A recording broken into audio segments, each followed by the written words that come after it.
तुलसीदास की रचनाएं कौन कौन सी हैं और उन रचनाओं में क्या क्या है, किस किस तरह की सामग्री है।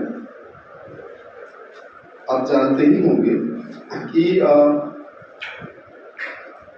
तुलसीदास की रचना धर्मिता के 3 काल हैं, 3 फेज हैं।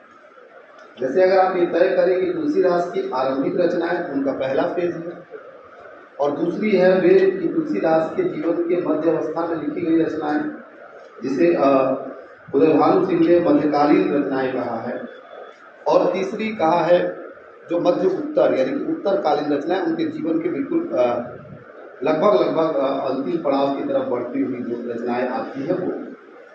और जो 5 रचनाएं उनकी ऐसी मानी जाती हैं जो बहुत ही लघु हैं, आकार में लघु कृतियों की तरह है, और ये भी कहा जाता है कि ये पंचरत्न मानी जाती है। जैसे कि वैराग्य संदीपनी, जैसे कि रामलला नहछू, जैसे कि जानकी मंगल, पार्वती मंगल और बर्वे रामायण, ये पंचरत्न है।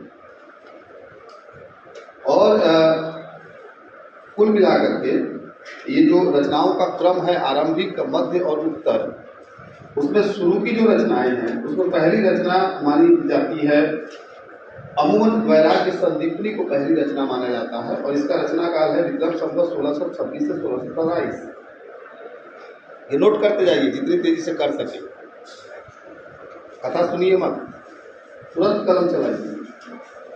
दूसरी रचना रामज्ञा प्रश्न मानी जाती है, और ये विक्रम संवत 1627 से 1628, विक्रम संवत कह रहा हूँ ना, जब आप ईस्वी में लिखेंगे तो 57 घटा करके कैलकुलेट करिएगा, मानी जाती है।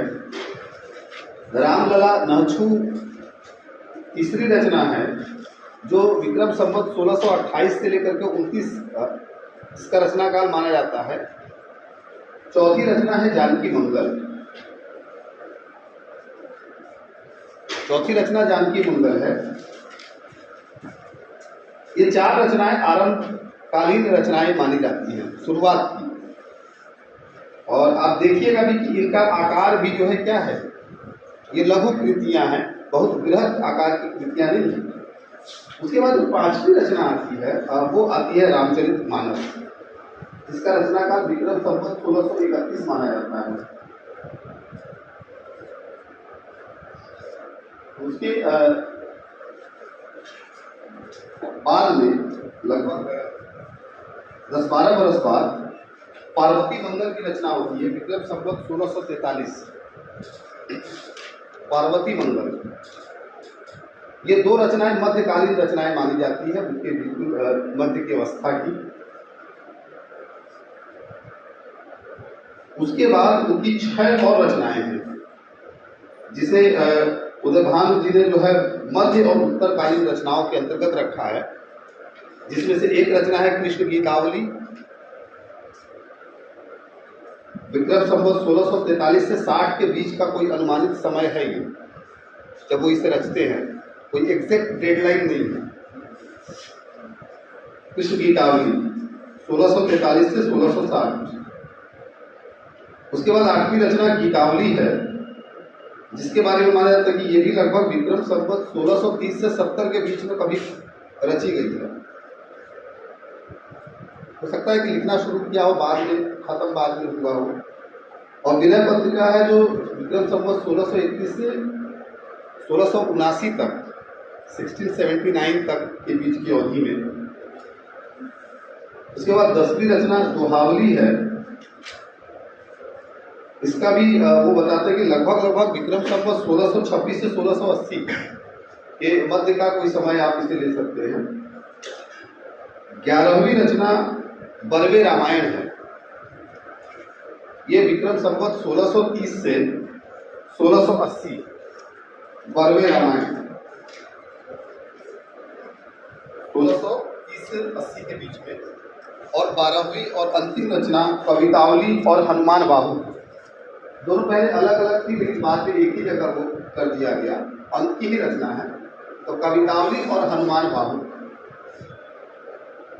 इसका समय लगभग विक्रम संवत 1631 से 80 माना जाता है।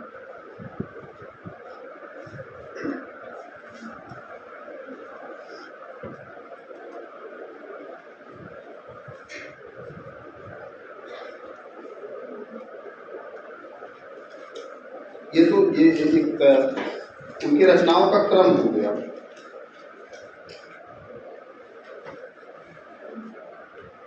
अब यह भी ध्यान रखिए कि तुलसी की जो शैली है इन रचनाओं को लिखने की, तो आप इसमें याद रखिएगा कि प्रबंध काव्य में जिन रचनाओं को रखा गया है उसमें सिर्फ और सिर्फ रामचरित मानस है। प्रबंध काव्य में जिन रचनाओं को रखा गया उसमें सिर्फ और सिर्फ रामचरित मानस है, जो दोहा और चौपाई छंद में लिखा गया है और जिसकी शैली क्या है, गढ़। ये याद रखिएगा, ये अक्सर परीक्षाओं में पूछ देता है।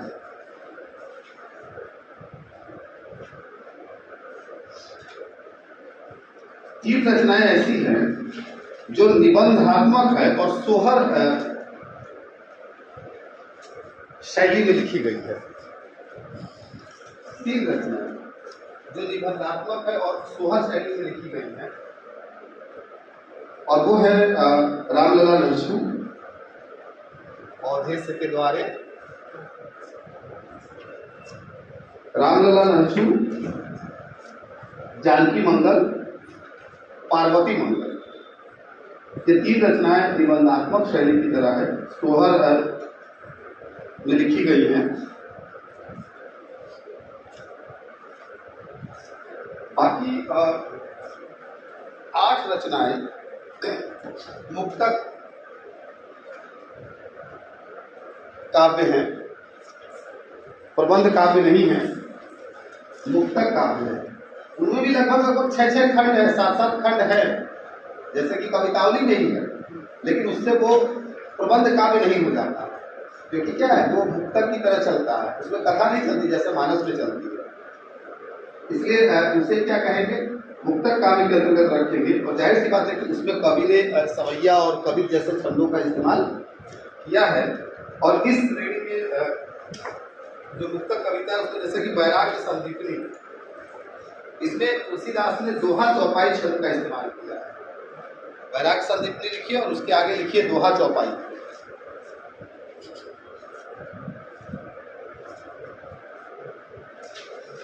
गीत शैली में तुलसी की 2 रचनाएं मिलती है, रामाज्ञा प्रश्न और दोहावली। ये गीत शैली में है,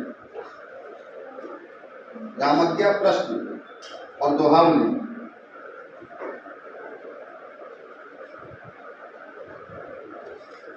बरवैर शैली में केवल ऐसा नहीं कि बरवैर रामायण ही लिखता है, बरवैर शैली में 3 रचनाएं लिखती हैं, कृष्ण गीतावली, गीतावली, विनय पत्रिका।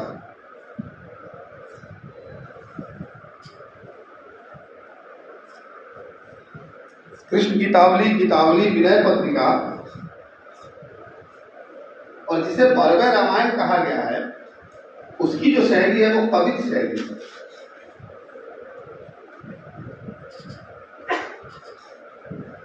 अब परीक्षा में ये ऑब्जेक्टिव बन जाए तो धड़ाम से गिरेंगे लोग, क्योंकि उनको लगेगा बरवैर रामायण में बरवैर शैली है, मारेंगे टिक, उन्हें लगेगा जाए तो हो गया गड़बड़। जैसे 3 ऑप्शन है ना, तो दे देगा कि इसमें से किसमें नहीं है, इसमें से किसमें बरवैर छंद नहीं है, तो बरवैर रामायण को तो कोई मानेगा नहीं, बाकी किसी को मार देगा। तो बरवैर रामायण जो है वो कवित्व में है, और कवितावली और हनुमान बाहुक जो है उसकी पूरी की पूरी शैली भी कैसी है, वो जाहिर सी बात है कि कविता और सवैये की शैली है। अब थोड़ा सा संक्षेप में मैं बता देना चाहूंगा कि एक्चुअली इन किताबों में है क्या, क्योंकि मुझे शक है कि आप पढ़ेंगे, ऐसे खुदा करे कि ये शक सही ना, लेकिन क्या करना, होना यही है, नियति ही है हमारी आपकी। तो देख लीजिए कि थोड़ा जान जाइए कि इस सब में है क्या, इस दृष्टि से भी परीक्षा में कुछ काम आ जाएगा। जैसे पहली किताब है, लेकिन इससे पहले कुछ और भी तुलसी की बहुत सारी अप्रमाणिक रचनाएं भी हैं, और ये जो अप्रमाणिक रचनाएं उनकी है, उनकी संख्या 39 है। इसलिए मैं किसी का नाम लेने नहीं जा रहा हूं। तुलसी की एक रचना अर्ध प्रमाणिक है, अर्ध प्रमाणिक। हाँ, और नाक के बीच में झूलती है जैसे पृथ्वीराज रासो झूलता है। और वो कौन सी है मालूम है? वह है तुलसी सतसई। तुलसी सतसई या राम सतसई, यह तुलसी की अर्ध प्रमाणिक रचना मानी जाती है। और ये जो 12 रचनाएं तुलसी की मैंने अभी आपको लिखाई, ये जो है 12 उनकी प्रमाणिक रचनाएं मानी जाती हैं, जिसमें से वैराग्य संदीप्ति, रामज्ञा, प्रश्न, रामलला, नहछु, इसको अधिकांश लोग मानते हैं, कुछ लोगों को डाउट है, लेकिन बाकी के 9 पर तो सर्वमान्य टिप्पणी है कि ये तुलसी की रचना है। क्योंकि ये जो अर्ध प्रमाणिक रचना है तुलसी सतसई या सतसई, उसमें आराध्य के नामानुसार राम सतसई भी उसको कहा गया। माता प्रसाद गुप्त ने सतसई और दोहावली का संयोग करके सतसई दोहावली नाम दिया। विवादग्रस्त सतसई की प्रमाणिकता पर थोड़ा विस्तार से अगर विचार करें तो ऐसा लगता है कि शायद ये तुलसी की रचना शैली के प्रतिकूल पड़ती है, और इसकी रचना शैली देख करके ये डाउट होता है कि ये तुलसी की रचना हो, क्योंकि सतसई के जो दोहे दोहावली में नहीं मिलते, उनका कृतित्व संदिग्ध है। हो सकता है कि उनके कर्ता गाजीपुर निवासी तुलसीदास कायस्थ हो, क्योंकि सुधाकर द्विवेदी जी ने यह भी बताया है कि तुलसीदास नाम के एक और कवि थे और वो गाजीपुर के थे, कायस्थ से जाति के। तो हो सकता है कि उनकी रचना जब बहुत दिनों बाद मिली होगी तो लोगों ने उसे भी तुलसी की रचना मान लिया होगा, नामकरण एक होने की वजह से, तो इसलिए इसकी प्रामाणिकता संदिग्ध है। और पहली जो किताब लिखी है वैराग्य संदीपनी,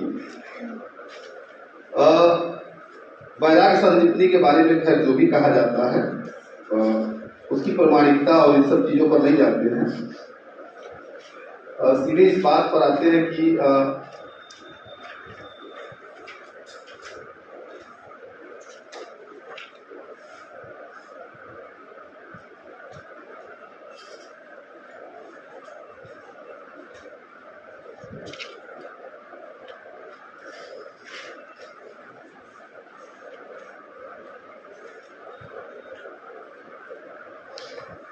वैराग्य संदीपनी की रचना की अवधि ठीक बताने पर उदयभानु जी थोड़ा सा एक संशय व्यक्त करते हैं। उदयभानु सिंह की ये किताब तुलसी काव्य मीमांसा जब आई थी तो बहुत शोध परक ढंग से लिखी गई थी। माता प्रसाद गुप्त और रामनरेश त्रिपाठी वगैरह के बाद ये काम किया था, और उदयभानु सिंह के 2 काम बहुत ही ऑथेंटिक माने जाते हैं। एक तो तुलसी का ये पूरा का पूरा जीवन वृत्त और उनकी रचनाओं पर प्रकाश डालना, जैसे कि सूरदास का बहुत ही ऑथेंटिक विद्वान ब्रजेश्वर वर्मा को माना जाता है, और उसी तरह से उदयभानु सिंह को माना जाता है। और दूसरा काम उदयभानु सिंह का था कामायनी लोचन कामायनी की व्याख्या, उसकी टीका, वो अद्भुत टीका उन्होंने बनाई। तो वो कहते हैं कि इसमें क्या है कि तुलसी के सामान्यतः स्वीकृत जीवन वृत्त से सूचित होता है कि वे आसक्ति से सहसा वैराग्य की ओर मुड़े थे। ये तो हम जानते ही, आसक्ति घनघोर आसक्ति कहिए उसको, कि वंदनतियों को ही आधार बना ले तो, और उसके बाद उतनी ही तीव्रता की विरक्ति कहिए। तो कहा कि मुड़े थे। उस मानसिक अवस्थिति में वैराग भाव की अभिव्यक्ति स्वाभाविक प्रतीत होती है। अनेक पंक्तियों में उसकी सहज अभिव्यंजना हुई है। रचना का नाम वैराग्य संदीपनी है। संत और शांति उसके मुख्य वर्ण विषय हैं, याद रखिएगा। ये गृह त्याग करके संत समाज में गए थे। उनके स्वभाव को अनुकरणीय माना था। कारण यह है कि उन्होंने गृहस्थ जीवन की अशांति के बाद संत संगति में पहुंचकर शांति का अनुभव किया था। अतः उनकी महिमा का स्वभावतः वर्णन किया गया है। प्रत्येक कृति में कृतिकार के आत्माभिव्यक्ति अनिवार्य है। वैराग्य संदिग्धि इसका अपवाद नहीं है। उसकी रचना शैली और विचारधारा में प्रौढ़ता तथा परिपक्वता बिल्कुल नहीं है, इसलिए वह कवि की आरंभिक कृति मालूम पड़ती है। ये कहा इसमें। अब इसमें कुछ पंक्ति देखिए।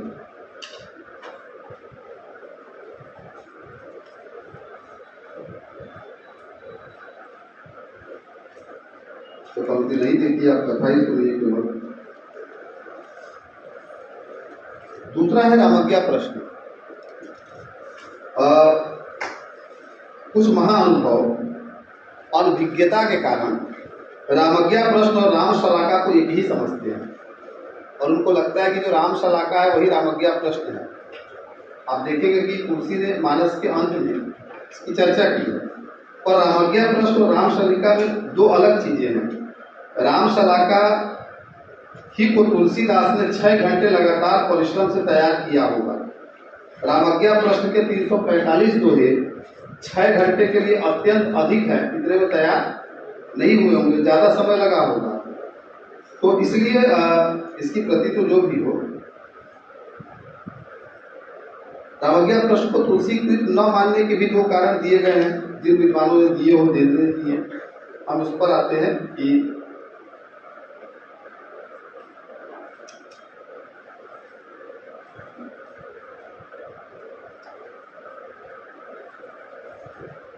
इसके कंटेंट पर।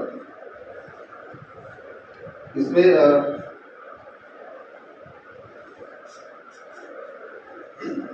रामज्ञा प्रश्न में का जो कथानक है वो भिन्न है।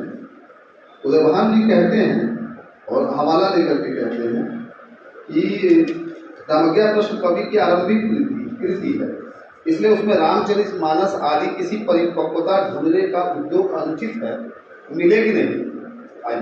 दूसरा तर्क यह दिया गया है कि रामज्ञा प्रश्न के कथानक में भिन्नता है। रामचरित मानस में तुलसी ने राम और परशुराम मिलन जनकपुर में विवाह के पूर्व कराया है। याद रखिएगा, राम और परशुराम का मिलन जनकपुर में विवाह के पहले हुआ है। किंतु रामज्ञा प्रश्न में बारात की वापसी के समय मार्ग में राम और परशुराम का मिलन होता है, जब शादी होकर के लौट रही होती है। हालांकि यह तर्क निर्बल है और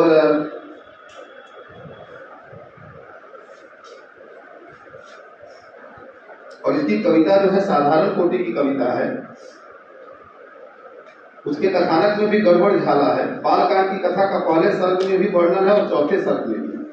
पहले में बारात के लौटते समय परशुराम का प्रसंग वर्णित है, किंतु चौथे में उसका तिरस्कार किया गया है। वापसी के समय परशुराम प्रसंग की निबंधना से भी वह रामचरितमानस के पूर्व रचित प्रतीत होता है। और कवि ने भी उसमें बहुत सारी चीजें दी हैं, चंद्रमा ने गुण आदि आदि इन सब चीजों का वर्णन किया है। तो जब ये शुरुआती रचनाएं आप देखेंगे और इसके बारे में जिन भी आलोचकों ने लिखा है शोध करके, तो आपको ये अंदाजा होगा कि कवि बन कैसे रहा है। कोई कवि एकदम अपनी पहली रचना में ही बहुत मजबूत होकर के नहीं आता, या वो तभी होकर के आता जब उसने पहले के आने से पहले बहुत सारी रचनाएं नदी में बहा दी हो, फाड़ के फेंक दी हो। बिरले ऐसे उदाहरण मिलते हैं। रेणुका महिला आंचल अल्टीमेट है, वो पहली रचना है। उसके पहले चाहे जो किया हो उन्होंने। आलोक वर्मा का संग्रह दुनिया रोज बनती है, एकमात्र संग्रह है वो। बहुत कम ऐसे रचनाकार हैं जो अपनी पहली रचना के साथ ही छा जाते हैं। तो हो सकता है कि उसमें एक लंबा श्रम दिखता हो। तो तुलसी की रचनाओं को भी देखेंगे, आरंभिक तो लगेगा कि नहीं कवि जैसे कि बनने की प्रक्रिया में। कभी कोई ऐसा नहीं है कि वो आ गया और उसने काशी में शिक्षा ले ली और बिल्कुल परिपूर्ण हो गया, परिपक्व हो गया, नहीं। धीरे धीरे जो है कविता को हासिल करते चले जाएंगे। रामलला नछू ऐसा माना जाता है कि कवि के द्वारा लिखित और संशोधित है और इसके लिखित प्रतियां भी उपलब्ध हैं। और ये जो है इसमें बताते हैं कि इसमें केवल 26 द्विपदियां अर्थात 52 पंक्तियां हैं। इस अप्रकाशित प्रति और प्रकाशित संस्करण में बहुत अंतर है, क्योंकि केवल 12 द्विपदियां उभयनिष्ठ हैं। और जैसे कि नाइल निछावर की यात्रा के संबंध में ठगठेना करती है, झगड़ा करती है, वह भी देखिए, क्योंकि इसमें लोहारिन है, अहिरिन है, कबीलिन है, दर्जिन है, मोचिन है, मालिन है और बारिन का रूप चित्रण है। पहले से ही विद्यमान नाई का उल्लेख है और कौशल्या की जेठानी का निर्देश है। जाहिर सी बात है कि ये सब कुछ कहाँ से जुड़ा हुआ है?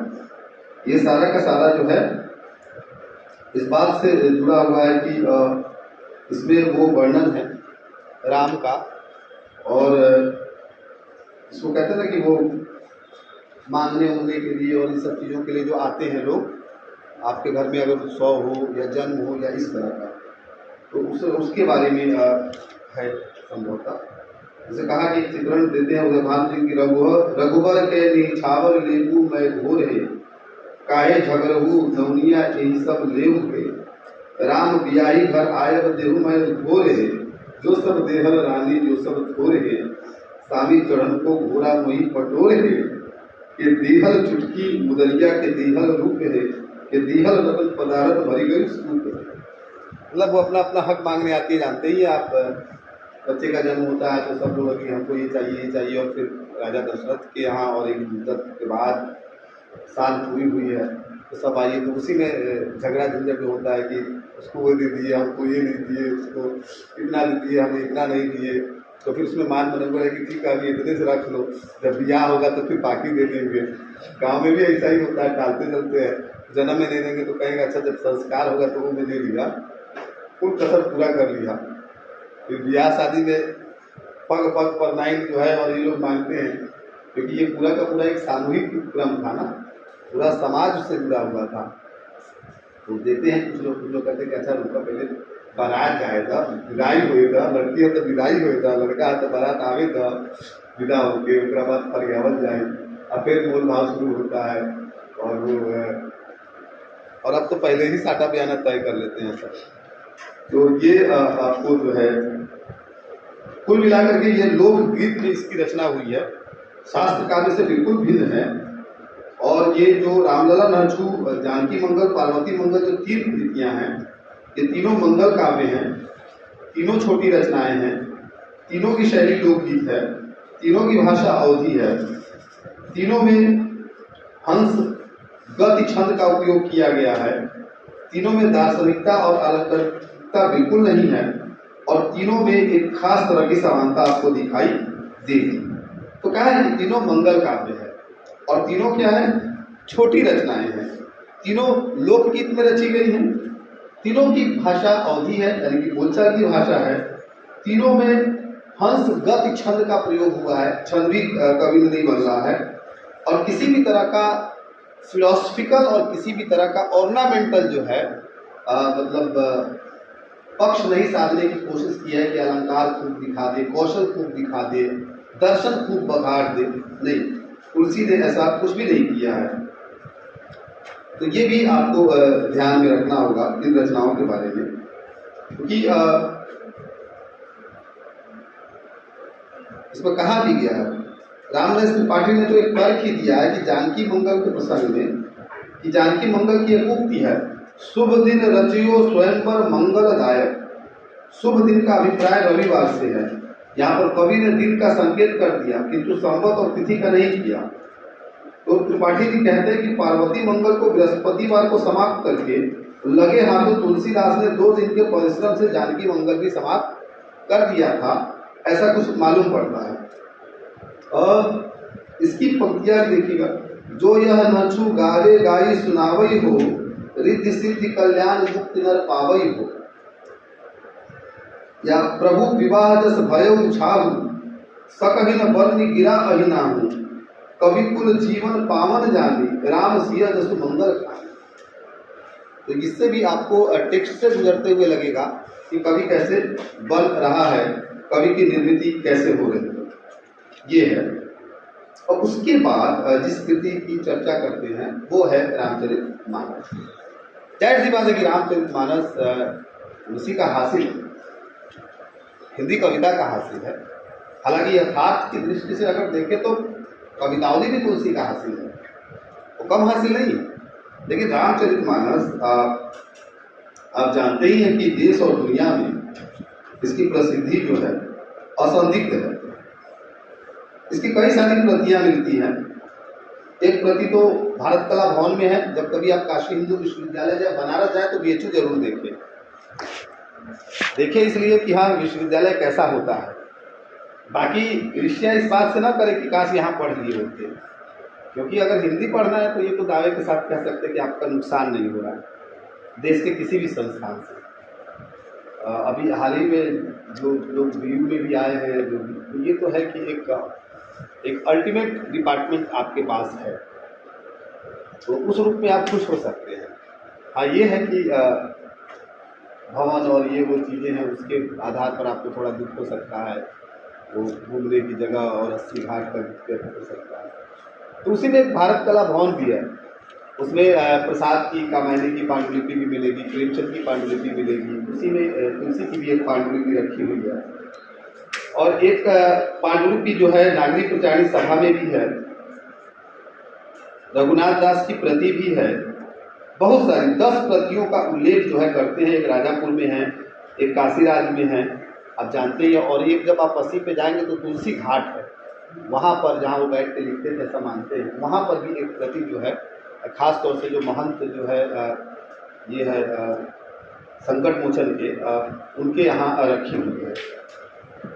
तो ये रामचरितमानस के रचना काल की आरंभिक तिथि का निर्देश कवि ने उसकी प्रस्तावना में ही कर दिया है कि कब लिखी गई। वो कहते हैं कि संवत 1631 करो कथा हरिपद धरि सीसा,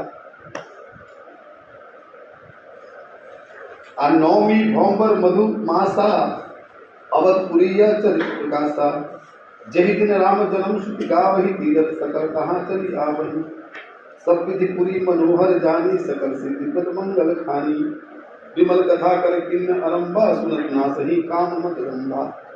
ऐसे करके रचि महेश निज मानस राखा, पाई समूह शिवासन भाषा, ताते रामचरित मनस पर धरे नाम ही हरिहर श्रीहर। ऐसे करके इतनी चर्चा की है। मतलब ये है कि इससे संवत का, मास का, तिथि और दिन का उल्लेख किया गया है, पक्ष का नहीं किया गया है। अब पक्ष का न किए जाने से थोड़ा संदिग्ध हो जाता है, लेकिन राम जन्म की अवधि की चर्चा है और जानते हैं कि राम जन्म की अवधि जो है नौमी है और उसका संबंध शुक्ल पक्ष से है, कृष्ण पक्ष से नहीं। तो पक्ष ऐसे ही खोज के निकाला जा सकता है कि अगर राम के जन्म की चर्चा है तो शुक्ल पक्ष ही होगा और दिन तिथि समय दे ही दिया गया है।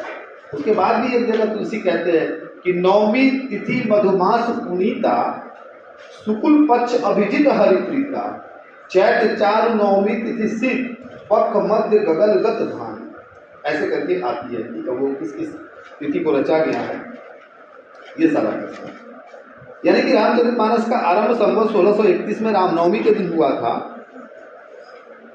हाँ, ये कहना कठिन है कि इसकी समाप्ति कब हुई थी, और इस आधार पर अगर आप देखें तो एक लंबा समय कुछ लोगों ने जोर घटा करके एक समय बताया है, और वो समय कितना ठहरता है, 2 वर्ष कितना है, मैं बता दूंगा अभी आपको।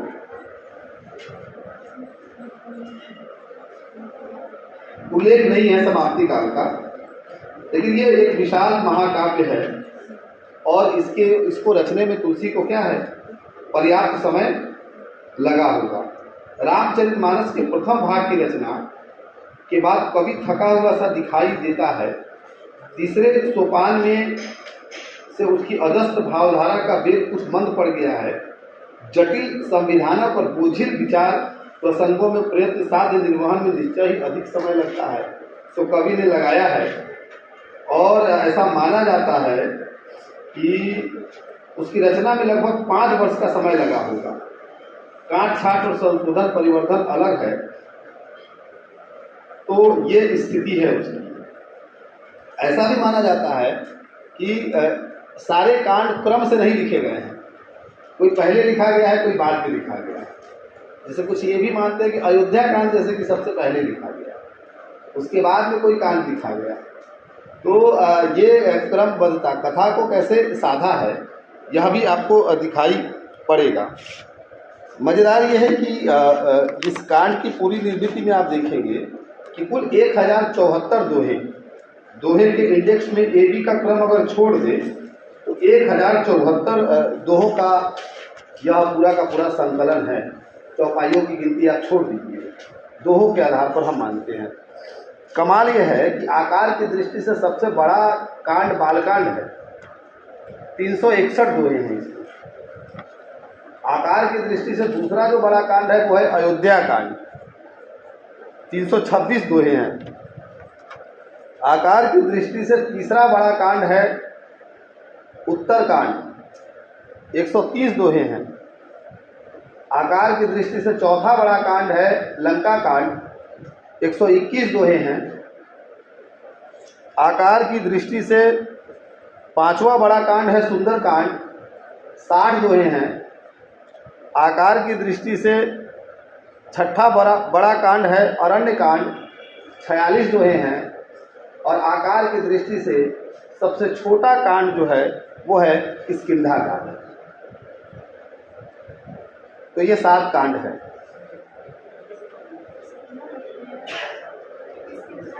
किष्किंधा में 30, 361, 326, 130, 121, 60, 46, 30 जोड़ के देखिएगा 1074 आता है।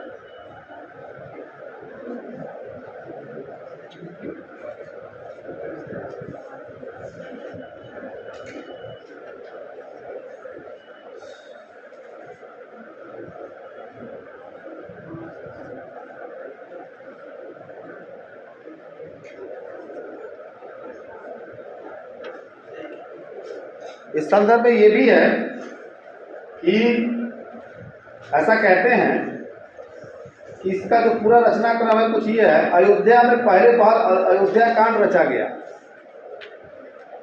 उसे लेकर तुलसी काशी चले गए।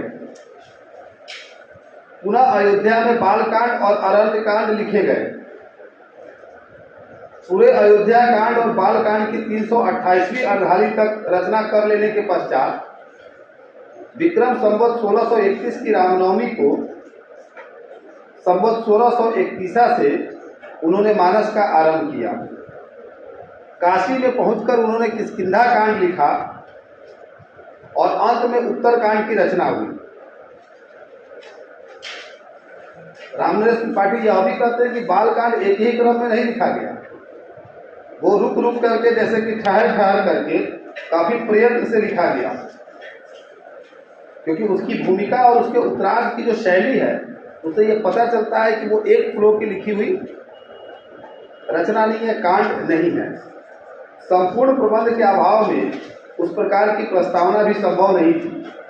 तो ये भी है कि वो कैसे किस तरह से बना एक बैठकी में, और कुछ इस तरह का आपको इससे ये भी पता चलेगा कि ये सारे के सारे डिस्कशन इसलिए कि कवि को जो है ना, ये 100% टोटली डिवाइन इंस्पिरेशन नहीं है कि आप बैठे और आपने कलम चलाई और ब्रह्मा आपके दिमाग पर आते जा रहे, सरस्वती जीवा पर उतरी और आपने लिख मारा। नहीं, ये कई बार अनायास होता है और कई बार उसे हासिल करना होता है व्युत्पत्ति के द्वारा, अभ्यास के द्वारा। तो उससे कविता जब आप 3rd ईयर में जाएंगे और जब आप काव्य हेतु पढ़ेंगे जिसमें आप 3 चीज़ें पढ़ते हैं, एक तो प्रतिभा पढ़ते हैं, एक व्युत्पत्ति पढ़ते हैं, एक अभ्यास पढ़ते हैं।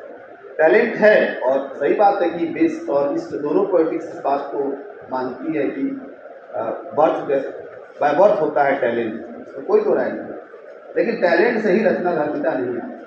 व्युत्पत्ति की जरूरत पड़ती है, और व्युत्पत्ति मीन्स हिस्टोरिकल सेंस, जिसे इलियट कहता है। एक इतिहास बोध अर्जित करना पड़ता है कि क्या कुछ लिखा गया है परंपरा में। तुलसी वो सब कुछ उठा के लाते हैं, वेद से लाते हैं, पुराण से लाते हैं। निगम क्या है? वेद ही तो है। वेद से, पुराण से, जितने साहित्य तुलसी के पहले लिखे गए हैं, 12 बरस में तुलसी सबको खंगाल डालती है। इसलिए आप देखिएगा, चाणक्य की सीधी सीधी उक्तियों को सीधे सीधे उन्होंने रख दिया है मानस में। इसका मतलब है कि केवल वेद और पुराण ही नहीं पढ़ा था, लोक नीति, राजनीति, कूटनीति, जिसका उदाहरण आप अभी पढ़ेंगे। क्योंकि जिस अयोध्या कांड को आप पढ़ने जा रहे हैं टेक्स्ट में, और जिस अयोध्या कांड का छोटा सा हिस्सा आपके सामने रखा गया है, चित्रकूट सभा, वो चित्रकूट सभा को माना जाता है कि अयोध्या कांड रामचरितमानस की हृदय स्थली है। पूरे मानस की हृदय स्थली अगर कोई कांड है, जी सर, हाँ क्लास में 1:30 बजे चलेंगे ना। हाँ तो मैं बस वही 1:30 तक छोड़ दूँगा, क्योंकि यहाँ से पता भी तो चलेगी कब निकलेंगे लोग। जी तो मैं हूँ यहीं फिर से। जी मैं ऑन रखता हूँ तो गड़बड़ा जाएगा कहीं वाइब्रेट। तो अब उसे रामचरितमानस का हृदय स्थल कहते हैं, उसे कहते हैं अयोध्या। और मार्मिकता मतलब आप अगर सहृदय हैं तो फक फक कर रोएंगे अगर आपने सच में अगर अयोध्या कांड को पढ़ लिया। कहीं और मत जाइए, यही जहाँ से शुरू होता है उसके आगे पढ़ लीजिए। जिस तरह से भरत का उदात्तीकरण होता है, तुलसी ने लिख भी दिया है, कहलवा भी दिया है। राम खुद कह देते हैं कि विश्व का कोई भी पुरुष चरित्र तुमसे श्रेष्ठ नहीं होगा, तुमसे भी नहीं होगा। क्या सब्लिमिटी से गढ़ा है तुलसी का। अगर पात्र निर्मित तुलसी की देखनी हो तो भरत को निर्मित करते हुए देखिए, जिस तरह से गढ़ा है, जैसे गढ़ा है और जितना मनोवैज्ञानिक स्तर पर गढ़ा है, एकदम आप लहालूट हो जाएंगे। इसीलिए रामचंद्र शुक्ल कहते हैं कि यह हृदय स्थली की तरह है। और इसकी ताकत है क्योंकि सारी वनगमन प्रसंग, बालकांड क्या है, जब बारात वापस आती है वही खत्म हो जाता है। अयोध्या कांड वहाँ से शुरू होता है जहाँ से बारात वापस आ गई है और राम अब आ गए, अब राज्याभिषेक की तैयारी हो रही है। और अयोध्या कांड वहाँ से शुरू होता है और वहाँ से शुरू होकर के सबरी से मिलने और मिल करके फिर उनको शाप मुक्त करने और करके फिर जो है वन में जाने, यानी कि फिर वहाँ से शुरू होता है अरण्य कांड। यानी कि देखिए राज्याभिषेक की आशाएं, आकांक्षाएं हैं। अरे वही तो कह रहे हैं, भरत के बाद अरण्य कांड शुरू होता है। मतलब भरत जब विदा हो जाते हैं तब अयोध्या कांड खत्म होता है, और जब वो जंगल में जाते हैं तो अरण्य शुरू होता है, और सबरी तक जाते जाते अरण्य कांड खत्म होता है। हाँ ठीक, तो मैं भरत को सबरी कह दिया। तो अब उसमें क्या देखिए कि राज्याभिषेक की आशाएं, आकांक्षाएं, आकांक्षाओं पर टूटना, वो वरदान का मांगना, राम का वन में जाना और वन में फिर निषाद से मिलना, नदी पार करना, सब कुछ। फिर भरत का जो है अपने भाई को मनाने के लिए जाना, राम लक्ष्मण का यह डरना, लक्ष्मण का क्रोधित होना कि लग रहा है कि हमें मारने आया है सेना लेके भरत जो है, ताकि समूल नाश ही कर दे। क्रोधित होना, फिर मिलना, सारे मुनियों का आना, सारे के सारे वशिष्ठ हैं, विश्वामित्र हैं, अरुंधति हैं, सब सपत्नीक हैं, ये सब आए हुए हैं। पूरे अयोध्या के बहुत सारे वासी आए हुए हैं, मंत्रीगण आए हुए हैं, सब इकट्ठे हैं और सब राम को एक तरह से वापस ले जाने आए हैं। राम से बहुत सारा संवाद है, भरत पर ये उम्मीद है कि भरत क्या चाहते हैं। राम एक जगह कह भी देते हैं कि जो कह दोगे वही हो जाएगा, तुम जो कहोगे वही होगा। तो बेचारे देवतागण जो है अपना छल प्रपंच शुरू कर देते हैं, देखते कि अरे तो पूरी कहानी पलट जाएगी, ये तो रिवर्सल ऑफ द सिचुएशन नहीं होगा। तो इसमें इंद्र की भूमिका जगह जगह संदिग्ध है। कहाँ कहाँ वो छल करना शुरू करते हैं कि सरस्वती से कहते हैं कि भरत की जबान पलट दे, और भरत वो न कहे जो कहना है, क्योंकि भरत जिस तरह से सोच रहे हैं उस तरह से वो कहेंगे कि राम लौट चलो। सरस्वती घुटने टेक देती है और कहती है कि भरत की जबान को पलट देना। क्या शानदार कथा है वो, लेकिन भरत की जबान पलट पाऊंगी और मैं ऐसी बात करते हो कि चंद्रमा की किरण सूर्य को जो है वो करे, क्योंकि भरत के चरित्र में वो उदात्तता गढ़ दी है ना कि सरस्वती भी इस बात से मना कर देती है। देवता फिर छल प्रपंच करते हैं, इंद्र बराबर छल करने की कोशिश करते हैं। खैर अंततः हुई है वही सो राम रचि राखा, राम को पता ही है होता है। लेकिन जनक अपने दूत भेजते हैं कि जाओ अयोध्या में पता करो कि भरत की स्थिति कैसी है। दूत खबर लेके आता है। जनक जो कि ज्ञानी ध्यानी पुरुष है, अपना पूरा का पूरा जो है दल लेकर के पहुंच जाते हैं जो है वन की तरफ। अच्छी बात यह है कि सारा कुछ छोड़ देते हैं और बहुत साधारण वेशभूषा में आते हैं। राम के सामने संकट है कि एक भाई है और माताएं तो हैं ही हैं, लेकिन सामने ससुर जनक हैं, और जनक के आने के बाद स्थिति बदल जाती है। राम कहते हैं कि नहीं अब वो कुछ कह ही नहीं सकते, तो बड़े का जो मान है, उसकी जो इच्छा है, उसका अद्भुत ढंग दिखाया इसमें। जो संयुक्त परिवार होता है सारे रिश्तों में बंधा हुआ, जिसमें ससुराल भी है, जिसमें अपना घर भी है, जिसमें माँ भी है, भाई भी है, प्रजा भी है, सारे लोग हैं। गुरु भी जहाँ बैठे हुए हैं उनकी महिमा भी साथ साथ चलती है। जनक जितने भावुक होते हैं कि पूछिए मत। 3-4 दिन का समय ऐसे ही बीत जाता है। एक दिन तो ऐसा, ये कथा में जब हम चलेंगे तो बताएंगे, एक दिन तो ऐसा आता है कि जब जनक के सामने बातचीत होती है तो खाना तो छोड़िए, कोई पानी तक नहीं पीता है, इतने भाव विह्वल हो जाते हैं। और कहते हैं तुलसी कि ये केवल जल के साथ नहीं होता है, प्रकृति के पशु पक्षी भी पानी तक नहीं पीते, सब एक साथ ताकत में हो जाते हैं। सलोनी पानी पीने जा रही थी, रुक गई। तो ये घटित होता है। और आप देखिए कि तो ये अद्भुत है। फिर बाद में विदा हो जाते हैं वो, जनक चले जाते हैं, सारी चीज़ें होती हैं, भरत को समझाया जाता है, राम उनकी उदात्तता की बात करते हैं और फिर समझा बुझा करके वापस कर देते हैं। ये सारा का सारा अयोध्या कांड है। इसके बाद तो फिर वो सबरी वाला प्रसंग है, फिर किष्किंधा कांड है, और फिर सुंदर कांड है, लंका कांड है।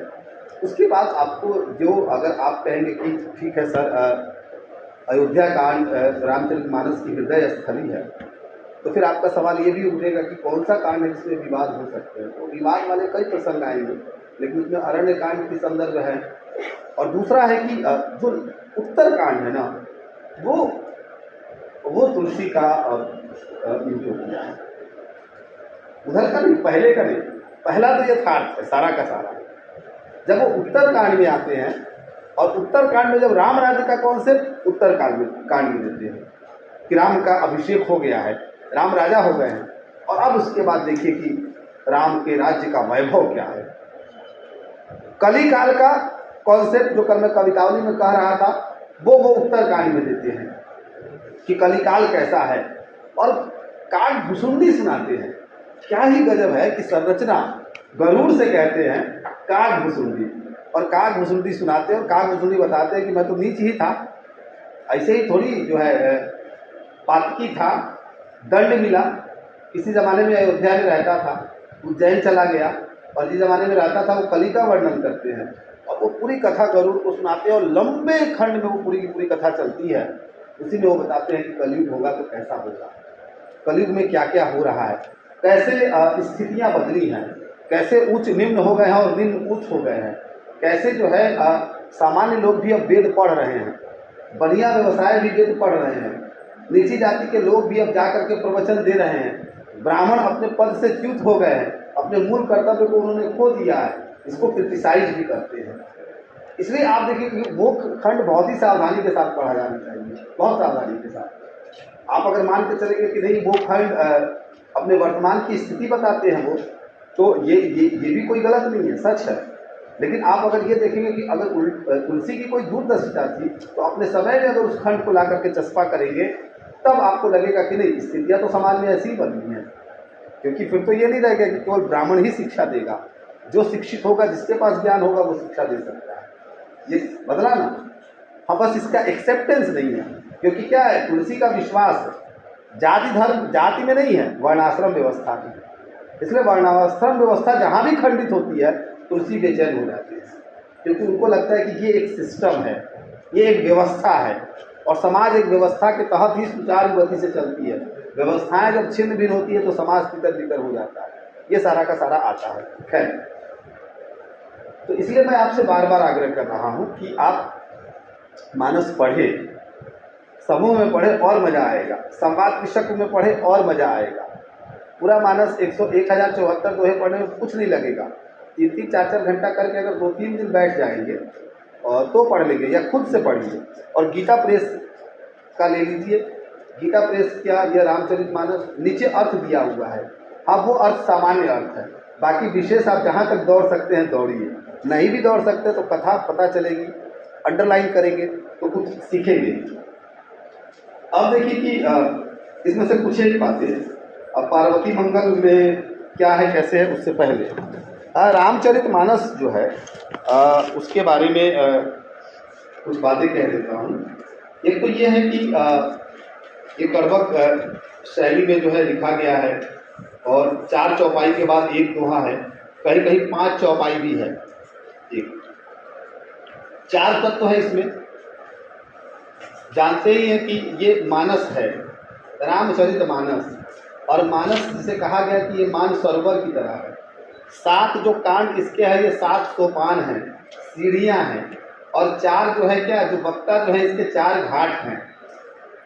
अगर आप इस आधार पर देखेंगे तो ये एक ह्यूमन साइकोलॉजी भी निकल करके आएगी, जहाँ पर मनुष्य के अंदर उसके मन के अंदर ही सारी घटनाएं घटित हो रही है, ऐसा भी मालूम पड़ेगा। और आपको ये भी पता चलेगा कि ये मानस है तो ये चरित्र है राम का, और राम का ये चरित्र है तो ये राम का चरित्र 4 घाटों से व्यक्त हुआ है। और जो क्या है, आप क्रमशः जो है उस चरित्र के निकट जो है इन 7 सोपानों से होकर पहुँचेंगे।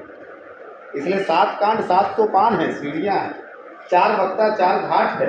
इसलिए आप याद करिए कि वक्ता कौन है, शिव और पार्वती। मतलब शिव हैं जो किसको कथा सुनाते हैं, पार्वती को। एक वक्ता इसमें काकभुसुंडी हैं जो किसको कथा सुनाते हैं, गरुड़ को। एक वक्ता इसमें याज्ञवल्क्य हैं जो किसको सुनाते हैं, यही बालसर चौराहे पे जिनकी मूर्ति लगी है, भारद्वाज जी को। हाँ, प्रयाग का जिक्र बहुत बार आता है उसमें। और एक कथावाचक इसमें तुलसीदास है जो संत समाज को यानी कि आपको सुना रहे हैं। सो 4 वक्ता हैं और 4 श्रोता हैं। अंत का श्रोता कॉमन ऑडियंस है। शिव है वक्ता, पार्वती को सुना रहे हैं। और ये भी कहा जाता है कि चूंकि वो काकभुसुंडी को भी कहाँ से ज्ञान मिलता है, शिव के माध्यम से ही। काकभुसुंडी गरुड़ को सुना रहे हैं, पक्षी के राजा को। और काकभुसुंडी जानते ही है कि काक है तो वो तो खुद ही कहता है कि चांडाल है। काकभुसुंडी का अगर आप तय करेंगे तो वो चांडाल है। उनको शाप ही मिला था कि कई शिव ने ही शाप दे दिया था। और क्यों शाप दिया था मालूम है, केवल गुरु की अवहेलना में। गुरु के आने के समय वो शिव की वंदना कर रहे थे, गुरु वहां पर आए लेकिन काकभुसुंडी उठे नहीं, हिले नहीं। गुरु ने कुछ नहीं कहा, चले गए। लेकिन मैं नहीं कह रहा कि आप मेरे संदर्भ में लीजिए, गुरु ने कुछ नहीं कहा, लेकिन उसके बाद शिव क्रोधित हो गए और कहे कि तुम मूर्ख, तुमने गुरु का अपमान किया है। कहीं भाई मैं आपकी वंदना कर रहा था, कहा कि मेरी वंदना छोड़ो, गुरु का अपमान जो तुमने किया है इसका तुम्हें दंड मिलेगा। और शाप भी बहुत भयंकर देते हैं, कहते हैं कि जाओ तुम सर्प योनि में पैदा होगे और अभिशप्त रहोगे। फिर गुरु आकर के शिव से जो है अनुरोध करते हैं कि, और शिव की वंदना करते हैं, शिव को खुश करने की कोशिश करते हैं। उसके बाद शिव कुछ हद तक प्रभावित होते हैं, फिर थोड़ा सा शाप को सहज कर देते हैं कि अच्छा ठीक है, ऐसे वैसे वैसे। तो ये काकभुसुंडी हर योनि में कभी सर्प बनते हैं, कभी कुछ बनते हैं और मुक्त हो जाते हैं, ऐसे करते करते। तो जो अंतिम रूप यहाँ पर दिखाया गया है वो काकभुसुंडी दरअसल क्या है, चांडाल संदर्भित है। तो आप ये भी ध्यान रखिए कि अगर कथा ही कहलानी होती, कथा को अगर किसी बाइनरी में ही बांधना होता, जाति के और मजहब के, तो काकभुसुंडी से नहीं कहलवाते, चरित्र को पलट नहीं सकते थे, लेकिन नहीं। तो आप जिसे कहते हैं कि तुलसी कई जगह अतिक्रमण करते हैं, कई जगह तोड़ते हैं, कई जगह समन्वय करते हैं। शिव की पूजा राम से करवा देते हैं, राम की पूजा शिव से करवा देते हैं। शिव बड़े हैं कि राम बड़े हैं, ये पूरा द्वंद्व ले आते हैं। जाहिर सी बात है कि ये पूरा का पूरा मामला वैष्णव और शैवों का जो दार्शनिक विवाद था वो आता है बीच में। इसके अलावा स्त्री पुरुष आते हैं, ऊंच नीच आते हैं। निषाद राज को पहले ही गले नहीं लगाते, जब राजा बनते हैं तब भी निषाद राज को बुलाते हैं, बहुत प्रेम से मिलते हैं। और यहाँ तक कि थपथपा करके और विदाई करते हुए सब कहते हैं कि आते जाते रहना यहाँ पे, और जाओ जहाँ रहना वहाँ धर्म के साथ काम करना। यह भी निषाद राज को कह देते हैं। फल कंद मूल सारे के सारे वो लाते हैं, आदिवासी समुदाय के लोग लाते हैं उस जंगल में जब खाने की व्यवस्था होती है। और कमाल की बात है कि आप वहाँ तुलसी का लिखा देखिए कि तुलसी कहते हैं कि जो कुल की रात आते हैं फल कंद मूल लेकर के, वो जोहार जोहार कहते हैं। आप जानते हैं कि आदिवासी समुदाय का सबसे प्रिय संबोधन जोहार है। वो राम राम शिव शिव नहीं कहते, उठिए उड़ा करके मानस, और मानस को पढ़िए, इसी अयोध्या कांड में जोहार जोहार की चर्चा करते हैं। तो तुलसी इतने दुराग्रह के साथ आप तुलसी के पास नहीं जा सकते कि सब कुछ खराब है, बहुत कुछ तोड़ देते हैं कथा की पूरी संरचना। तो खैर वही मैं कह रहा था। और जो ये जो 4 वक्ता है ना, अब इनका संबंध भी मैं आपको बता देता हूँ। शिव जो कथा पार्वती को सुनाते हैं, यहाँ पर शिव ज्ञान के प्रतीक हैं। काकभुसुंडी जो कथा गरुड़ को सुनाते हैं, वहाँ पर भक्ति का प्रतीक है, क्योंकि काकभुसुंडी क्या है, भक्ति क्या है और भक्त क्या होता है, आराध्य क्या होता है, इसी संदर्भ में पूरी कथा सुनाते हैं गरुड़ को। तो यहाँ पर काकभुसुंडी भक्ति का, याज्ञवल्क्य कर्म का और तुलसीदास योग का, यानी कि ज्ञान योग, भक्ति योग, कर्म योग और योग, ये चारों इसमें जुड़े हुए हैं। ये 4 जो घाट है मिथिलेश जी, ये 4 घाट, ये जो 4 वक्ता हैं, ये 4 वक्ता ज्ञान के, भक्ति के, कर्म के और योग के प्रतीक हैं। तो जब केवल आप कथा सुनेंगे तो लगेगा अरे तो मानस है, राम की कथा चल रही है। और जब प्रतीकात्मक आप उस पर लादते चले जाएंगे, जब प्रतीकों को खोलते चले जाएंगे, तो यही सुगम कथा क्या हो जाती है, अगम कथा हो जाती है। इसलिए आपको मैं कुछ पंक्तियां भी सुना ही दूंगा इसमें से।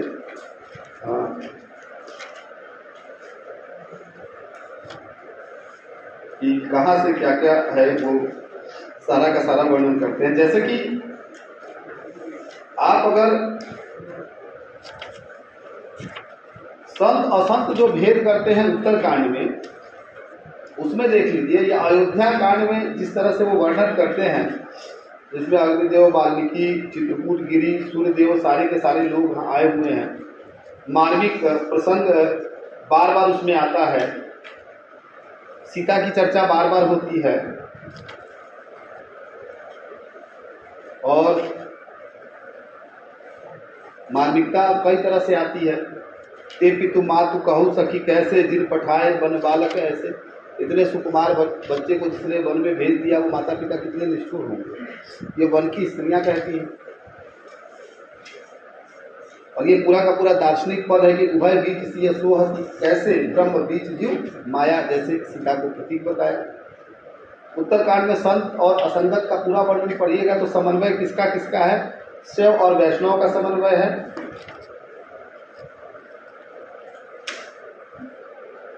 कहते ना शिव हो ही मुँह मम दास कहावा, असो नर मोही सपनों नहीं भावा। तो ये उसमें सगुण और निर्गुण का समन्वय है, ज्ञान और भक्ति का समन्वय है, दार्शनिकता का समन्वय है, शंकर के अद्वैतवाद और कबीर के एकेश्वरवाद या जो हो सकते हैं उसका समन्वय है। इसमें रामानुजाचार्य का विशिष्टाद्वैतवाद है, और भी सारे के सारे जो है मत आपको दिखाई पड़ेंगे।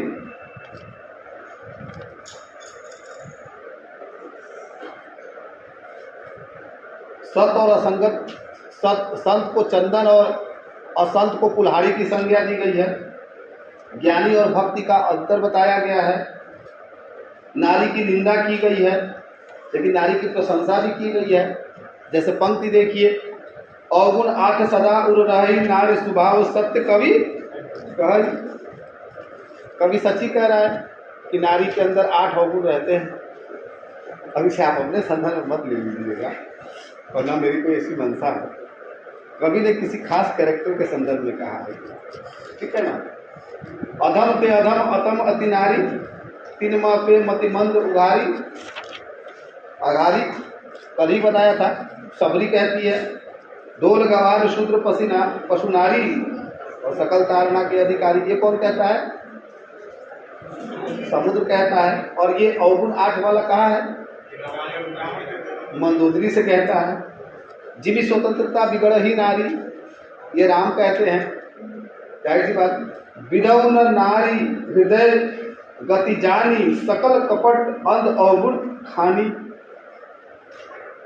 ये देखिए कहाँ पर कहा जाता है, जहाँ कहा गया कि वो जो विधाता है, जो जिसने रचा है, वो भी नहीं जान पाएगा स्त्री का चरित्र या स्त्री की अंतरात्मा को। इसलिए याद करिए कि जो क्रिया चरित्र टर्म बना, जो किसी मूर्ति की कहानी है, तो बार बार ये कहा गया कि भाई लोक में ये कहावत है कि क्रिया चरित्र जो है कोई नहीं पूछ सकता, ऐसा कहा गया। तो ये इस तरह की कुछ पंक्तियां हैं जिसमें स्त्री की आलोचना है, कुछ पात्र के माध्यम से है, कुछ परिस्थिति के माध्यम से है, और कुछ आप मत भूलिए कि वो 16वीं शताब्दी का समय है। स्त्री को लेकर के जो पूरा का पूरा संदर्भ है, एक तो वो है, दूसरा ये है कि समाज में स्त्री पुरुष आश्रित है, मुक्त नहीं है, और तीसरा ये है कि जिससे बहुत प्रेम था उससे खिन्नता भी है, ये व्यक्तिगत जीवन है किसी का।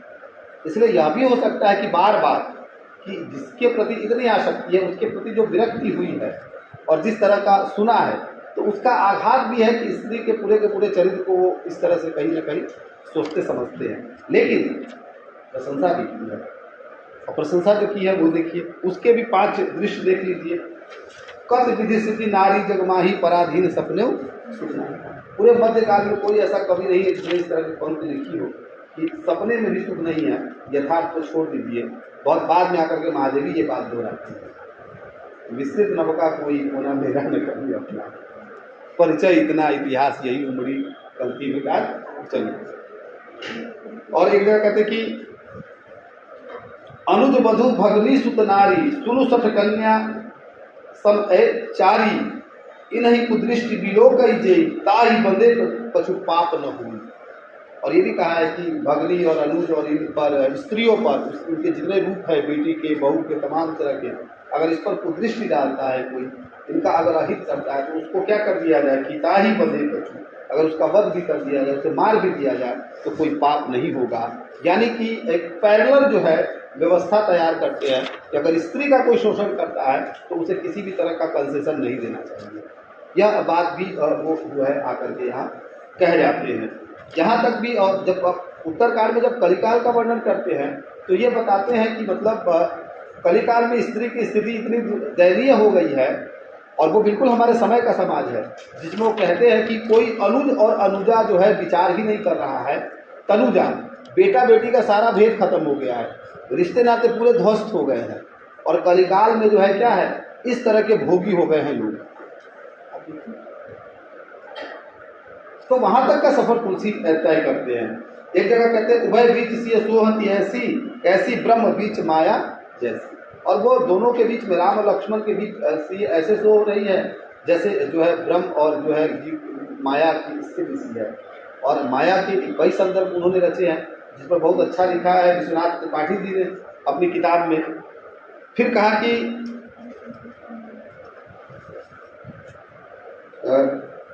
एक पद आता है जैसे कि सुगिरी पिता मनुपति, ऐसे करके आता है, जब तप कछु नहीं होई ते ही काला, के विधि मिले कौन विधि बाला। ये कलयुग का वर्णन है।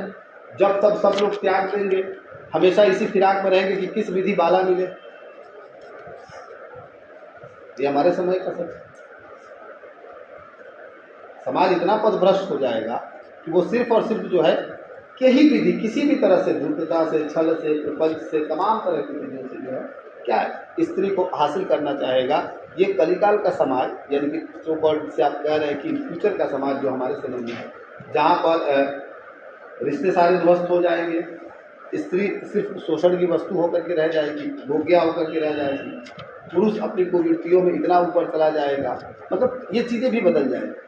ऐसा नहीं है कि स्त्री का समर्थन नहीं करते, या उसके बारे में सोचते नहीं हैं, या उसके बारे में विचार नहीं करते, भेद नहीं करते, या उसके साथ खड़े नहीं होते, तुलसी होते हैं।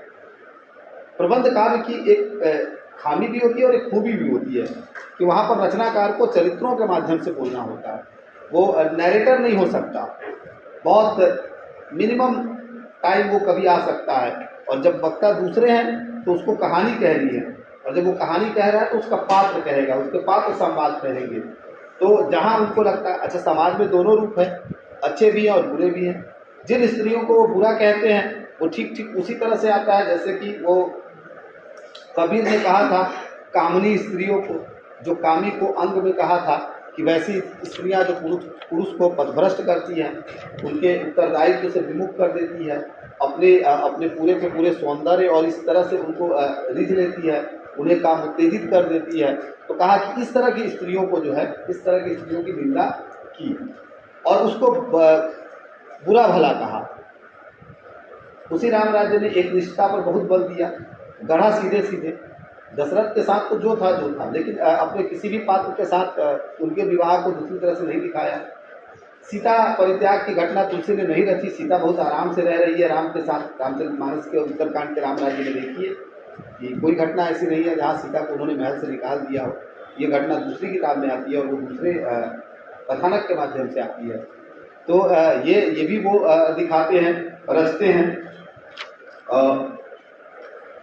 उसके बाद तुलसी की कुछ कविता की और भी पंक्तियाँ हैं। ये मैं पढ़ना ले आया था, इनमें के दिनों के पढ़ने हैं, कुछ ऐसे ही नोट करता था, तो वही मुझे मिल गया, मैंने रखा। तो मैंने कहा अच्छा इसी में से क्या क्या इंपॉर्टेंट है बता दूंगा। कहा कि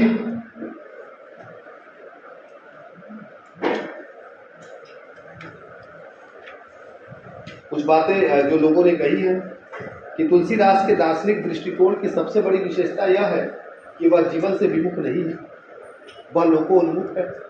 तुलसी का कोई भी दर्शन जीवन को छोड़ने का, सन्यासी होने का दर्शन नहीं है, लोक से जुड़ा हुआ दर्शन है। वह जीवन को सुखी और सार्थक बनाने के लिए है। तुलसी का दर्शन इसी जीवन में, इसी संसार में रहते हुए संसार के बंधन से मुक्त होने की बात कहता है। ठीक कुछ कुछ वैसे ही कहता है। तुलसी ये नहीं कहते कि हम बैरागी हो गए तो तुम भी बैरागी हो जाओ। तुलसी ये नहीं कहते, क्योंकि वो विरोध करते हैं किसका? गोरखनाथ का, नाथ संप्रदाय का, वैसे लोगों का, सन्यासियों का। तो इसका मतलब है कि तुलसी का जो साध्य है, भक्ति से भी जो साध्य है, वो साध्य क्या है? परिवार की एकजुटता, सभी का होना, सबका साथ चलना, संबंधों का महत्व। संबंध कितने मायने रखते हैं, एक भाई कितना मायने रखता है। और जब ये बात आती है कि जानते हो पूरा गंवाने से अच्छा है कि आधा गंवाना, पूरा गंवाने से अच्छा है कि आधा गंवाना, वशिष्ठ कहते हैं। तो कहते हैं अगर तुम चाहते हो कि राम लक्ष्मण सीता वापस चले जाए तो हे जो है भरत और शत्रुघ्न, तुम जो है क्या करो कि वनवास चले जाओ और ये वापस चले जाएंगे। भरत इस पर भी तैयार है, शत्रुघ्न एकदम हर्षित है कि ठीक है हम चले जाएंगे, लेकिन माएँ रोने लगती है, सबका अपना मुँह है। तो ये जो सृजन है ये सारा का सारा दिखाई देगा। वो कहते ही हैं अब लो नसानी अब न सही हो, राम कृपा भवन क्या है, भवनिशा सिरानी जागे अब न रसई हो। तो क्या है, संसार के बंधन से मुक्त होने का। तुलसी कवितावली में कहते हैं अपने को कई बार मुक्त करते हैं। मान के खैबो मस्जिद में सोईबो, देबो को एक न लईबो को दो, का हो कि बेटी से बेटा न ब्याह।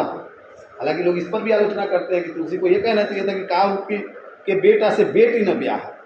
लेकिन फिर कहा कि यहाँ भी अब मेघ निकालना है तो कहीं भी निकाल सकते हैं।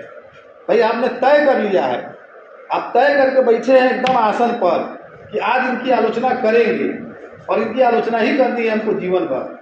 तो वो आदमी जीवन में 1001 सत्कर्म कर ले, आपके आग्रह को नहीं बदल सकता, आप करेंगे ही करेंगे, एकदम तय है।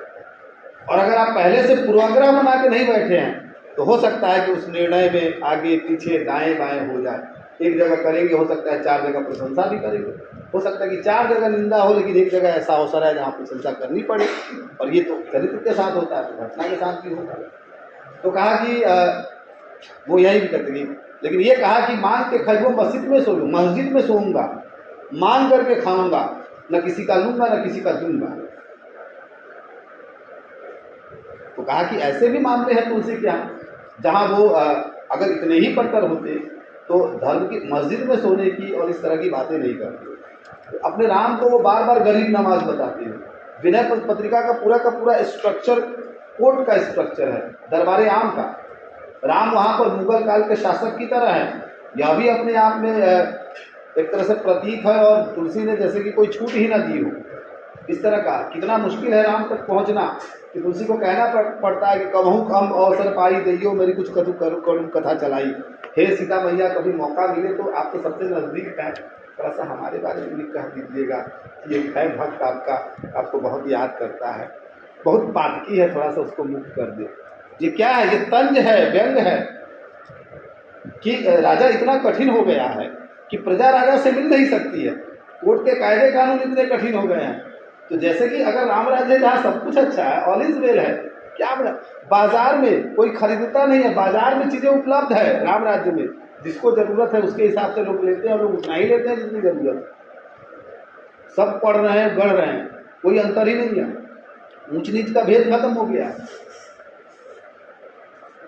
तो उसके बरस विनय पत्रिका अगर रचा, बाद में रचा, कवितावली बाद में रची, हनुमान बाहु रची कि कष्ट दूर हो जाएगा, कष्ट हो गया था, बताते हैं कि उनको, और जब कष्ट दूर नहीं हुआ तो कह नहीं सकते कि मन भर आशीर्वाद भी दिया। तो कई बार क्या होता है कि हम अपनी चढ़ान के उम्र में जितने कल्पनाशील होते हैं, जितने आइडियलिस्टिक होते हैं, जितना आदर्शीकरण कर करके रखते हैं, हम अपने उतार के बाद जब जीवन के यथार्थ से हमारा सामना होता है तो हमारे आदर्श भरभरा करके गिरने लगते हैं, हमारी कल्पनाएं टूटने लगती हैं, फिर हम यथार्थवादी होने लगते हैं, फिर हमें दुनिया की, समाज की, व्यक्ति की, सबकी समझ होने लगती है, फिर हमें लगने लगता है कि अब कल्पनाओं की ज़रूरत नहीं है, अब जीवन कल्पनाओं से नहीं चलेगा, अब जीवन यथार्थ से चलेगा। इसलिए आप देखिएगा कि अगर आषाढ़ का एक दिन नाटक कभी पढ़िए या देखिए तो आप देखिएगा कि मल्लिका की तुलना में अंबिका कितनी रेशनल है, कितनी तार्किक है। मल्लिका जब भी उस प्रेम में डूब करके बात कहती है कालिदास के बारे में, अंबिका तुरंत बहुत खरी खोटी भाषा में जो है मल्लिका का प्रतिवाद करती है। वो जब चला जाता है तो कहती है कि वो आएगा, अंबिका कहती है कि वो कभी नहीं आएगा। मतलब एक माँ जो कि उस पूरी स्थिति को जी चुकी है, उसे बेहतर तरीके से पता है कि संबंध और संबंधों का टूटना और समाज का यथार्थ क्या कहता है और लोगों का व्यवहार कितनी तीव्रता के साथ बदलता है। तो ये जो एक रेशनल पक्ष है, ये जो तार्किकता का मामला है, ये जो यथार्थ को समझने का मामला है, ये हमें जीवन के साथ धीरे धीरे आने लगता है।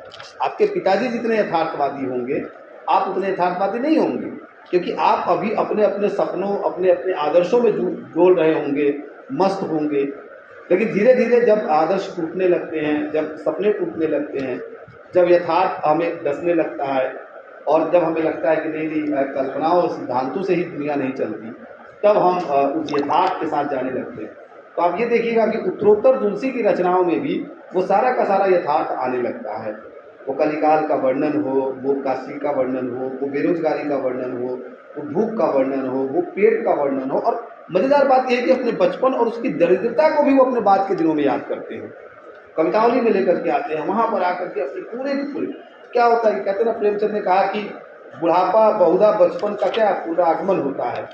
जब हम वृद्ध होते हैं तो एक बार फिर से बचपना हमारे जीवन में वापस आता है, हम उसे फिर से जीने की कोशिश करते हैं, जीते हैं। अगर जीते हैं तो स्मृतियाँ बहुत तीव्र होती है उसका। तो वो सारा का सारा, तो इसलिए हनुमान बाबू कवितावली में बहुत ही अतार्किक होकर के सामने आता है। कहा कि तुलसी न विशुद्ध निर्गुणवादी है, न विशुद्ध सगुणवादी। आज ध्यान दें, अगुण सगुण दुई ब्रह्म स्वरूपा, और क्या है, अकल अगाध अनादि। उन्होंने जड़ और चेतन सभी को राममय माना है। सिया राम मन मैं सब जग जानी, करो प्रणाम जोर जुग पानी। जड़ चेतन जग जीव सकल राम मैं जानी, बंदव सबके पद कमल सदा जोर जुग पानी। मैं की भावना का त्याग किया है तुलसीदास, मैं मोर गए बनूं। क्या है, ये सुख कब होना पालू। ये जब तक मैं नहीं जाएगा, स्व का नाश नहीं होगा, तब तक आप क्या है, सुख नहीं भोगेंगे। इसलिए पूरे के पूरे रामचरितमानस की बनावट में देख लीजिए कि शुरुआत में जिस तरह से तुलसी आते हैं, जिस तरह से क्रेडिट देते हैं, पहले ही कह देते कि भाई मेरा कुछ नहीं है, क्या लागू है, मेरा कुछ नहीं लगा है, मेरा ये जो कथा आप पढ़ने जा रहे हैं इसमें कुछ भी मेरा नहीं है, ये सब कुछ तो पूर्व का है। नाना पुराण निगमा आगम सम्मत जो है कह देते हैं कि वहाँ से लिया और वही सब है, बस मैंने आपके सामने रख दिया आपके समय की बात। और फिर उसके बाद कहते हैं कवि विवेक एक नहीं मोरे सत्य कहूँ लिखी कागज। अरे मुझे कविता का विवेक ही नहीं है, कविता कैसी होती है करना मुझे आता ही नहीं है। वो तो कुछ आया जो लिख दिया और अर्थ ये सब कुछ कहते हैं। मतलब अपने को जितना ही लग जाता है कि वो छका रहे हैं अपने पाठक को, लग जाता है कि वो हमें भ्रमित कर रहे हैं, क्योंकि तुलसी जैसा कवि ये कहे कि कवि विवेक एक नहीं बोले, तब फिर कहाँ जाएंगे आप। लेकिन ये कहा कि कई बार ये विनम्रता में होता है, ये विनम्र पक्ष है कवि का, जहाँ पर कवि ये आकर कहता है कि भाई ये तो सब कृपा है किसी की कि मैं रच ले रहा हूँ, वरना मेरे पास ऐसा विवेक कहाँ है, कवित्व की शक्ति कहाँ है। अगर कुछ सध गया, कुछ बन गया, तो आप मानिएगा कि ये उस प्रभु की कृपा है, उस अदृश्य किसी शक्ति की कृपा है। ऐसा जैसे कि एक भाव है जो आता है कि भाई हम क्या ही कर सकते हैं, हमारे पास क्या सामर्थ्य है। कोई एक शक्ति है जिसमें हमारा विश्वास हो, कोई देवी, कोई देवता, कोई अदृश्य ब्रह्म, कोई भी हो सकता है, कोई हमारा व्यक्ति, कोई हमारे घर का माता पिता, कोई गुरु, किसी पर भी XYZ पर कुछ नहीं तो वो मिट्टी या वो वस्तु जिससे ये पूरा का पूरा जीवन खड़ा है, उस पर ही हमारा विश्वास हो सकता है, और उसी को हम ये मान लें कि साहब ये क्या है, यही हमारे आराध्य है, यही इष्ट है, और इन्हीं के मुद्दे सब कुछ हो रहा है। तो मैं को त्यागने की बात भी करते हैं, जब की सत्यता पर जोर देते हैं। इसलिए मैंने कहा कि टैगोर जिसे कहते हैं कि हमें यही जन्म यही लोकेर मुक्ति चाहिए ना, कि मुक्ति मुझे नहीं चाहिए। अगर मुक्ति इस धरती से अलग कुछ है, इस लोक से अलग कुछ है, तो ऐसी मुक्ति मुझे नहीं चाहिए। मैं असंख्य बंधनों में बंध कर महा आनंदमय मुक्ति का स्वाद लूंगा। ये टैगोर की ही पंक्ति है। तो असंख्य बंधनों में मुझे वैराग्य नहीं चाहिए, मैं संसार को छोड़ के नहीं जाना चाहता हूँ। मुक्त होना वो होता है कि सबसे बंध करके मुक्त होइए, अपने दायित्व से, अपनी जिम्मेदारियों से भाग करके मुक्त नहीं हुआ जा सकता। तो उसमें यानी कि जगत की सत्यता, जगत पर बल देना, और तुलसी की कविता जगत पर बल देती है, लोगों पर बल देती है, रिश्तों पर बल देती है, नाते पर बल देती है, मनुष्य के स्वभाव पर, उसके चरित्र पर, उसके जो है तमाम जो है उसके कैरेक्टर्स के जो बेड एंड गुड जो इफेक्ट्स हैं या जो उसकी निर्मितियाँ हैं, उन सब पर जो है असर डालती है। इसलिए कहा कि जग की सत्यता पर को का सत्य झूठ का को जुगल प्रबल करी माने, तुलसीदास परिहरित भ्रम सो आपन पहचान। कोई कहता है कि सच्चा है, सच्चा है, सच्चा है, सच्चा है, जगत सच्चा, कोई कहता है ब्रह्म सच्चा, कोई कहता है ब्रह्म सत्य जगत मिथ्या। यानी कि यहाँ भी खंडन करते हैं उस अद्वैतवाद का, और ये कह देते हैं कि सीधे सीधे ना कि मैं इस लफड़े में नहीं पढ़ूंगा कि जगत सच्चा है कि ब्रह्म सच्चा है। कोई झूठा कहता है जगत को, कोई सच्चा कहता है जगत को, लेकिन मैं इन सारे भ्रम से ऊपर लग करके जो मेरी दृष्टि है, जिसमें कि सत्यता यही है, वो मानूंगा। माया के दो रूप मानते हैं वो, अरण्यकांड में इसकी चर्चा है। एक दुष्ट अतिशय दुख माया, जा बस जीव पराभव कूपा। एक माया अच्छी है जिसे जीवन संवरता है, ब्रह्म बीच सिया शोभती ऐसी नहीं, हाँ जीव बीच माया जैसी, ऐसे कह रहे। राम बीच सिया शोभती ऐसी, ब्रह्म बीच जीव माया जैसी। तो एक तो वो माया है, और एक दूसरी माया है जिसको कहते हैं कि वो दुख रूपा है, वो दुष्ट है, और जिसके पक्ष में पड़ गया जीव तो समझो कि गया, फिर उसको कोई नहीं बचा सकता। तो एक ऐसी माया भी है। जीव की अवधारणाएं विशिष्टाद्वैतवादी है। ईश्वर अंश जीव अविनाशी, चेतन अमर सहज सुख राशि। अगर ईश्वर सत्य है तो जीव भी क्या है, सत्य है, उसी का अंश है, अंश और अंशी का संबंध है। इसीलिए जीव को मिथ्या करार नहीं दे सकते। तो पूरे का पूरा जो दार्शनिक मत है अद्वैतवाद और द्वैतवाद और इन सब का द्वैताद्वैतवाद, सबको जैसे कि खारिज करते हुए विशिष्टाद्वैतवाद का मत प्रतिपादित करते हैं। दरिद्रता को सबसे बड़ा दुख बताते हैं, उनके लिए दरिद्रता से बड़ा कोई दुख नहीं है। कहते हैं कि नहीं दरिद्र सम दुख जग माही, दरिद्रता से बड़ा दुख इस संसार में कोई नहीं है, क्योंकि ये अपने जीवन के अनुभव के आधार पर कहते हैं। उन्होंने उस दरिद्रता को देखा था, झेला था, इसलिए वो बहुत बेहतर तरीके से बताते हैं कि भाई ये है।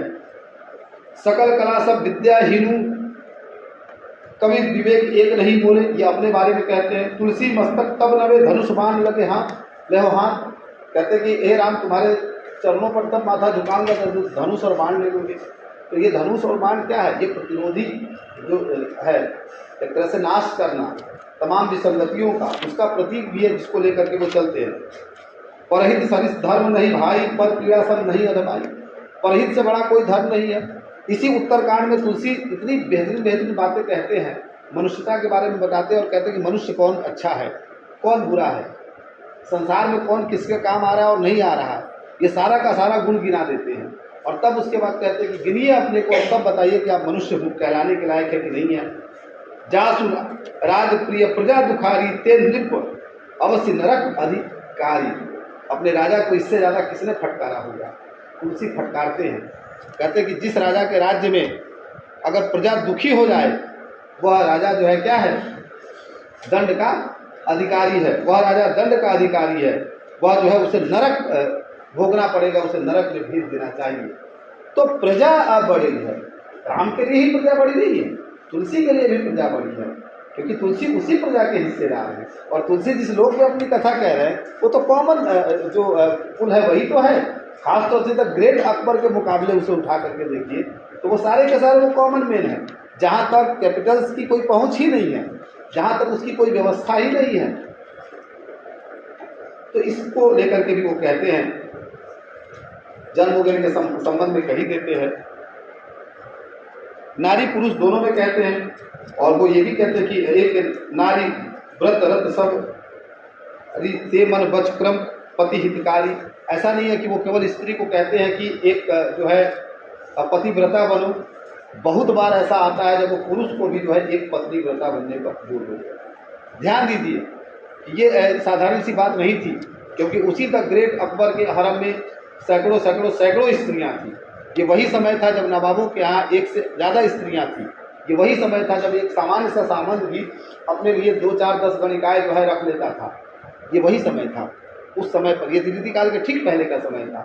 उस समय एक स्त्री और एक पुरुष का कॉन्सेप्ट लेकर के आना, ये इस बात को पुरजोर तरीके से कहना कि एक स्त्री के सहारे जीवन काटा जा सकता है, एक पुरुष के सहारे जीवन काटा जा सकता है, उसके साथ अगर प्रेम हो और सद्भाव हो और न भी हो तो साहचर्य एक बड़ी बात है उस प्रेम को परिणत करने के लिए। तो ये भी वो मामला था जिससे तुलसी टकरा रहे थे या अपने नायक को इस तरह से खड़ा कर रहे थे। तुलसी एक जगह कहते हैं ना कि कभी न हो नहीं चतुर कहा मति अनुरूप राम गुण गाओ। न कवि हूँ न चतुर हूँ, जितनी मति है उतने ही राम का गुणगान कर रहा हूँ।